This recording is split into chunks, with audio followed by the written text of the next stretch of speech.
great, and there's a lot to do. I would just like to give briefly about my background. I used to do some research, and at that time, Sig and I, we were working on very similar kinds of issues, and I could count Sig to provide that viewpoint very, very well. Since then, I have worked more in development, and perhaps my perspective is now much more from somebody who is in development and who is maybe more in hurry to get something done right and get something done now rather than perhaps get it exactly right. So I think we will have some issues we can discuss. I am not saying at all that this is the only viewpoint. I'm just saying that this is the viewpoint from the perspective of development. I will try to do my presentation fast. I know we are running a little bit late here, so I think I'll be able to do it in 20 minutes. So I will be looking at, I will be starting with a very quick introduction and looking at the challenges that we face, and especially in the context of Africa. I have myself really never worked in Asia, so I will be focusing mainly on Africa and particularly West Africa. I will give a very brief overview, although maybe none of you in this room need it, for the efforts that were made, but really mainly just in terms of looking at what are the lessons learned in terms of these soil fertility issues. What are the lessons learned both from research and from development in the past decades? So I think this is really in many ways the challenge for the ICRISAT for the coming decades. And of course it is for I think everybody in this room, it is also a personal challenge. It's to say how much progress can we achieve during the remaining time that we have. And the progress has to be very fast, and the challenges are enormous, as we know. And when you look at the soil fertility aspects, those challenges are particularly great. A large proportion of the world's farmland is already highly degraded or moderately degraded, and there's very little that is actually improving. Mark Twain, in many ways, summed it up very, very well over 100 years ago. He said, buy land, they are not making it anymore. So it makes sense to invest in land.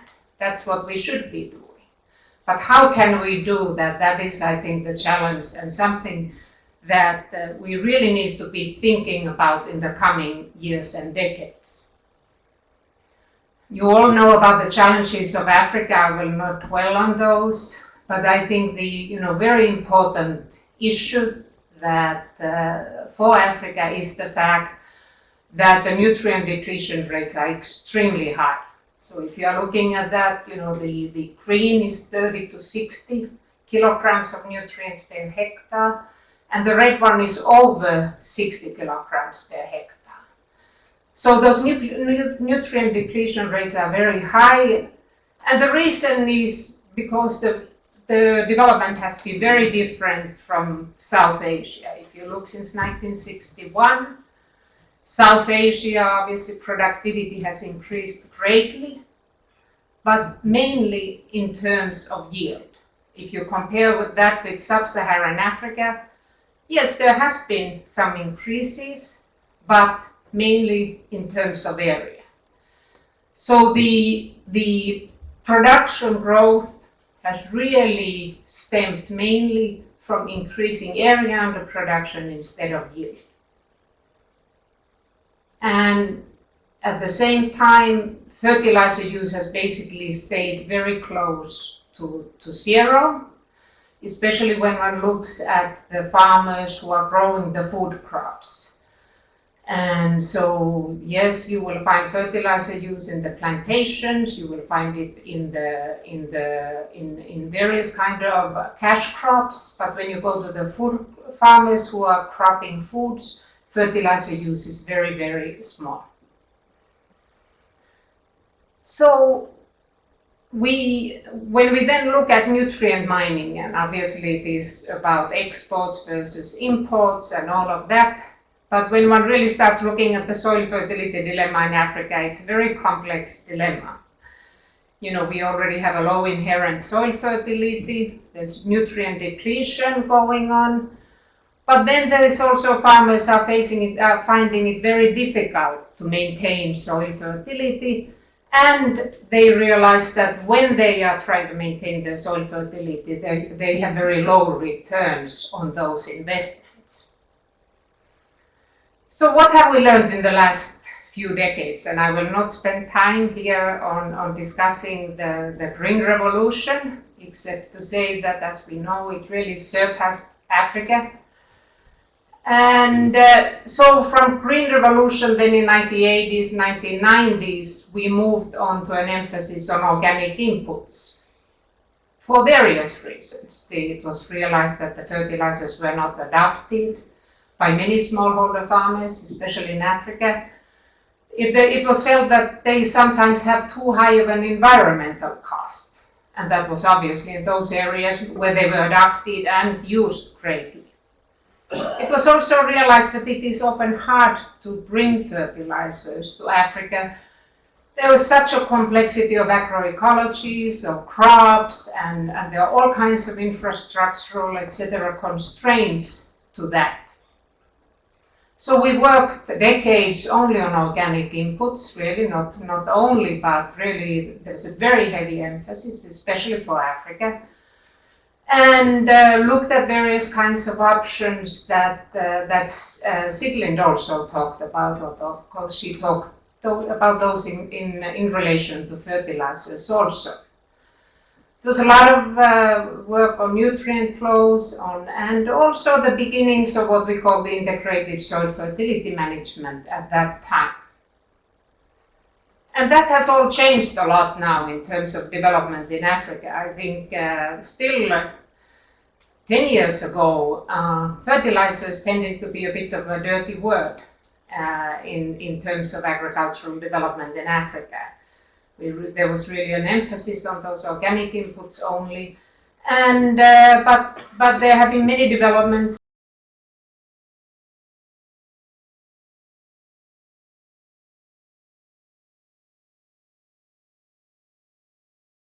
Needs to work on those networks of agro dealers, and also realization that Africa will not be able to supply that it needs to supply for the future populations.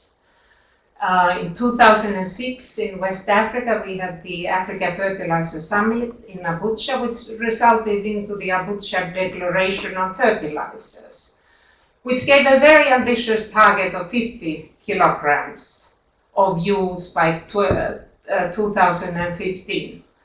We know we are not going to be able to reach that, but at least in some ways it made it concrete that the target really is to be bringing in those nutrients, and the fact that there was agreement among researchers, among development workers, among governments, that fertilizers are important. So since then we've had much more focus on fertilizers as for agricultural development in Africa and in the context of development work also in Africa. Oops, I went a bit too fast. Nope. There. So then I will be going through my lessons fast. I think for most of these there's actually, I think I might be preaching for the ones who are already convinced.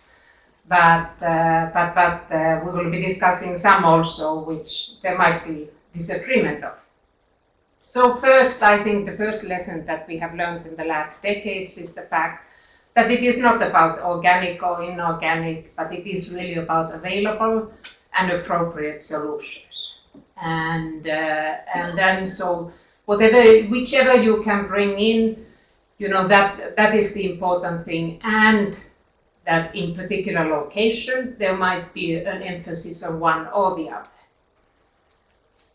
The organic part continues to really show its potential, particularly for the sustainability. When 11 long-term trials were analyzed by Abt in Africa, he pointed out that yes, all of them had a yield decline eventually. but with the organic matter inputs, the yield decline tended to start later. So we are seeing these kinds of graphs. We always know that, both of them work, both of them are good, and I think it is something that there's a general agreement on right now.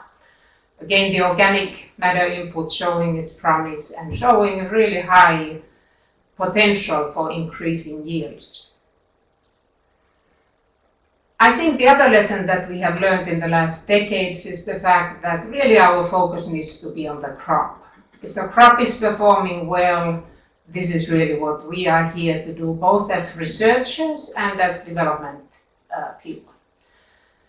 And soil fertility in itself, soil fertility as a large concept, it is worth studying at some level, and it is worth describing and understanding, but in terms of development-oriented agriculture, if the starting point is really for the crop, and if the crop does well, then we do have perhaps potential in terms of improving the economic status of the farmers and improving food security.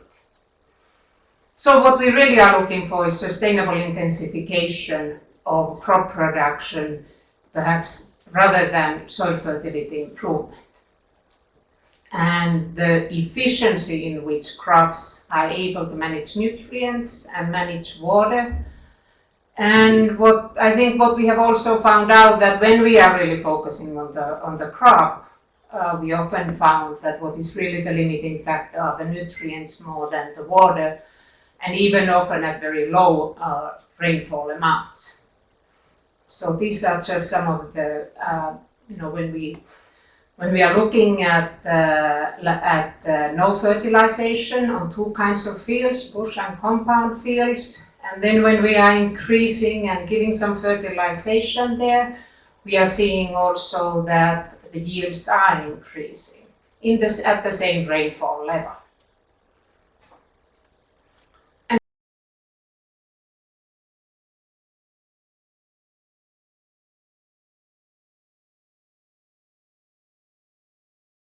And not on panaceas. I think what we have seen in the last couple of decades or 3 decades is hope having been found through a particular crop, and but there's really no single crop, no single species that will be able to solve the soil fertility problems or the sustainable intensification problems of Africa. So we have a diversity at all levels among the farmers. We have diversity in terms of agroecologies. And in some ways, you could say, well, this kind of a panacea research, at least what it does, it brings in resources for that particular topic that happens to be the paradigm. But at the same time, I think the disillusionment that often sets in after that, when the panacea does not get realized, is often worse than the temporary resources that are brought in. So this diversity, especially when we look at Africa, we look at West Africa also, is there. We have the diversity at the farmer level when we compare, for example, the bush fields and the compound fields. This is all over West Africa. And what we have found really is that these panaceas are often short-lived. This is mucuna in southern Benin in the 1990s. It was a very quick adoption, partly due to the extension context. The mucuna seeds were purchased so that more extension efforts can be made. Also, mucuna was tied to the fertilizer and credit that was available for the farmers. But at the same time, this idea that what is really driving the system was the mucuna. I think that was very much there. And when credit was withdrawn, when the seed markets were withdrawn, that adoption went downhill very quickly. Even though mucuna might have potential for maybe some of those systems or some of the farmers in southern Benin. At the same time, I just wanted to contrast this to situation in Santa Catarina in southern Brazil, a state which is about 1% of the Brazilian land mass, where for each of those regions that are there, there's a very large number of options for those farmers in terms of soil fertility, ways to maintain soil fertility. But then, and this is, I have to say, it's contradictory to it, and I think this is maybe where the researcher versus the development person comes in. I do also want to say that I think one of the lessons that we have learned, or I have learned, is that the perfect is the enemy of the good. These multiple complex solutions are often very knowledge intensive, and eventually they greatly rely on the farmer as the arbiter and as the implementer.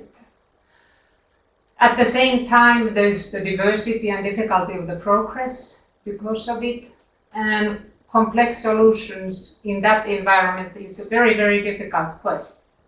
It requires time and it requires resources, neither of which we really have in many ways. So at least when we work at the development level, we are in a hurry, and I know you are Harry as a researcher also.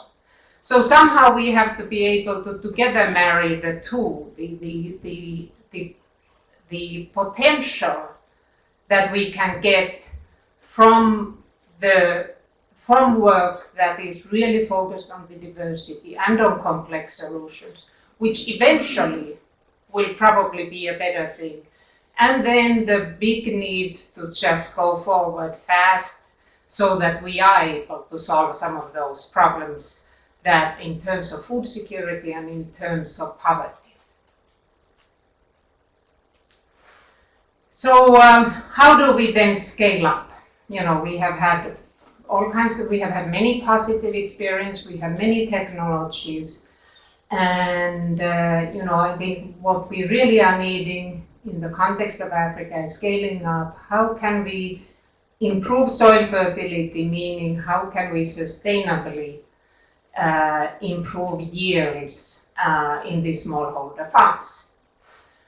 The good thing is that, you know, in Africa, and I'm not sure how good of a thing it is, but, you know, the situation is that, in fact, if you just put some fertilizer there, most of the time you get a response. And, you know, you don't have to put in the perfect dose, but, you know, if you just put something there, it is much better than nothing. That small amount of fertilizer that, if you can bring it to the farmer, can mean the difference between having sufficient amount of food and or not, or having some marketable surplus or not. So I would like to suggest that in many ways, you know, the role of the research is very important. You know, we are, and also for Africa, we are dealing often with farmers at the same time who are very constrained in resources, whose educational level is quite low. And as somebody who has worked in development also, I would like to say we need to go forward with whatever. You know, even if it is 10 kilograms, it's much better than none. And the difference between 70 and 60 kilograms might not matter that much. So, from that perspective, I would like to say, let's just scale up, let's just bring some nutrients, any nutrients to the field. And maybe what can then happen is that these farmers will have more management. They have already managed this nutrient. They have had some kind of, they'll be able to go up, and they might be able to then have the resources to be able to manage some of these more complex technologies. So this is just, you know, there was an expert consultation done by Dixon on soil fertility issue, and when these experts were asked, what is the biggest problems? The low soil nitrogen was by far the first issue. So, and that is, we know that if we bring the nitrogen in, even if it is little bit, it's going to make some kind of difference. As you know, the yield gaps are huge in Africa. So again, you know, bringing anything in will be better than anything. And I wanted to just give an example from Ghana, and this is from Ghana's cocoa sector, not really a ICRISAT crop at all, but it points to the fact that huge impacts can be achieved with something that is quite not perfect at all. So from 2002, the Ghanaian government has facilitated access to fertilizers, has given a subsidy with pesticides and often kind of sprayings, and has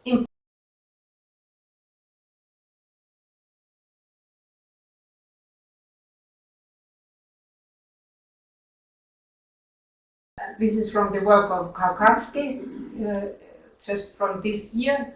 If you look at compare that intensification to that achieved during Green Revolution, it is actually surpasses that. So we have here the wheat yield index and then the cocoa yield index. But when you look at what really was going on, you know, we have 74% of farmers did apply fertilizer, and but only 12% applied the recommended doses. So again, you know, just, you know, there was something was put in there, it worked, and it brought huge benefits for these farmers.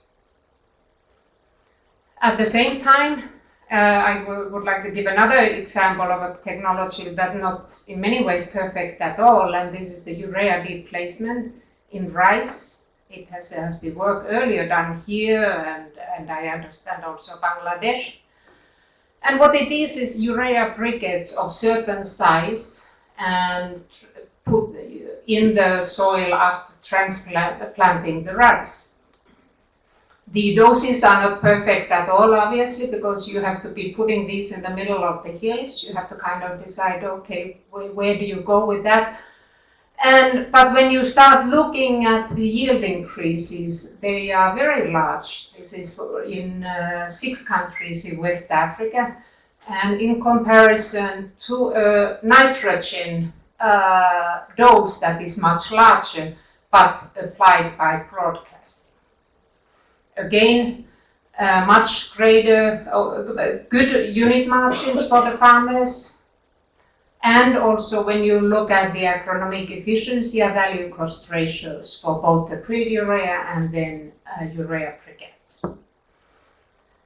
And this seems to work not just in the irrigated rice systems, but also in some of the upland systems and the inland valley systems. So the technology is not fine-tuned at all, but the results are very promising, and there's definitely farmer interest in this. It is now with the thousands of farmers, but it seems that there is potential there. And then my final point, and I'm taking more time than I said I would, and is again about the markets. And I'm very happy to see the way it has been brought forward in ICRISAT's strategic plan. And it is clear that soil fertility is not an objective for smallholder farmers. It is definitely a lesson I think we have learned. But what really are those objectives are better yields and therefore food, feed, or income, you know, wherever that better yield leads the farmer. And often what we are finding is that soil fertility, yes, does result into better yields, but the question is when and what is the time frame of that farmer, and the poorer the farmer, the shorter that time frame is. For example, with the mucuna issue in Benin, the farmers really needed this, even the second season, which was a very low yielding season, in with average yields of 300, 400, 500 kilos of maize, but they couldn't put that for mucuna, and therefore once the mucuna market stopped, farmers were not able to continue. And this I think has been very much the issue with many of the cover crops, and in a volume of works that looked at cover crop experiences, out of the 11 experiences, 7 pointed to the lack of food uses or immediate benefits as a constraint. So I think what we have very much learned, both from research and from development, is that we need the pull by markets, and we need the pull by the output markets to be able to give farmer the profit so that he can invest, he or she can invest. It has worked in cotton in West Africa, where these systems have really existed for decades. It is working on cocoa.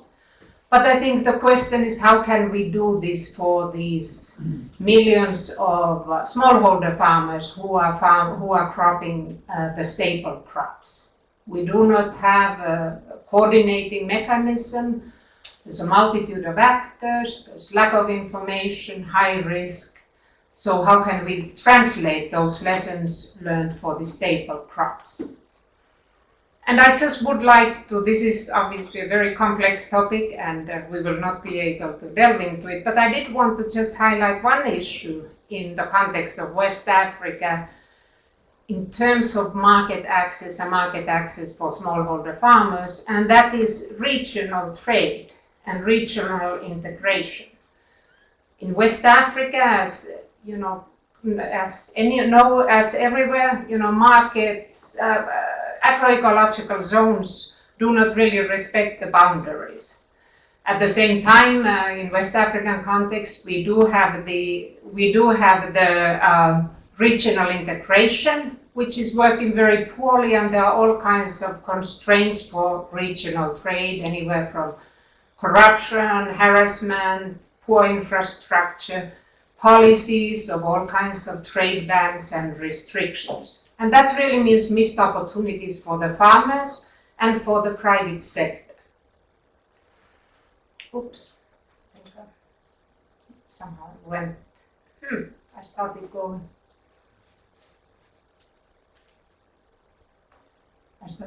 wrong way now. Yeah. So, but at the same time, goods are going, usually undocumented. This is, for example, from Nigeria upwards to Niger and onwards to Burkina and Mali in the last year, during the time when there was a great food crisis taking place in the Sahel. So I think what I would like to suggest is one way for us to really get started on the output market development is to look at those production sheds that are there in West Africa that often are crossing the borders and seeing, can we really work in the context of regional integration, have private sector come in there, develop processing, because a lot of those processing opportunities that are there are not being realized because those production sheds in any single country are just too small. So when you go and you go to the areas around Ghana, Burkina, and Cote d'Ivoire, where three countries are very close to each other, you have a much larger production shed, and farmers can connect then to private sector that can purchase the products either for processing or for other things. In the same vein, as many of you know, livestock is very important. That is coming from the Sahel and from the zone where ICRISAT works. And regional trade is extremely important, though most of that livestock is being brought to the coastal areas. Right now, as live animals, most of it, some of it walks down and some of it comes through trucks or walks and comes in trucks. And there again, regional trade can have a very important role. And this is a question and something I think for all of us to think who are working in West Africa. What would happen if that regional trade would take place in meat rather than live animals? How would it start changing the face of livestock production in the Sahel and its linkages also with the crop production? So that is my proposal in many ways, is from a development perspective, let's just get some nutrients in those soils in Africa and then see how can the farmers who are now somehow participating in markets, who have been able to improve their production, how is it there that they can create systems that will work in the long run and therefore to contribute to both income growth and food security. And at the same time, just a final point, I very much think that markets might not always be the answer. This is from HughesNet and looking at the food insecurity situation in the Sahel. So for those who are really outside of markets, who are food insecure, we have also other responsibilities. And I think those responsibilities we do need to take very seriously. So these are the lessons learned, and thank you very much.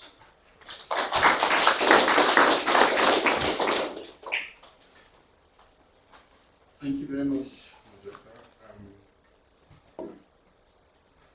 Marjatta has taken us through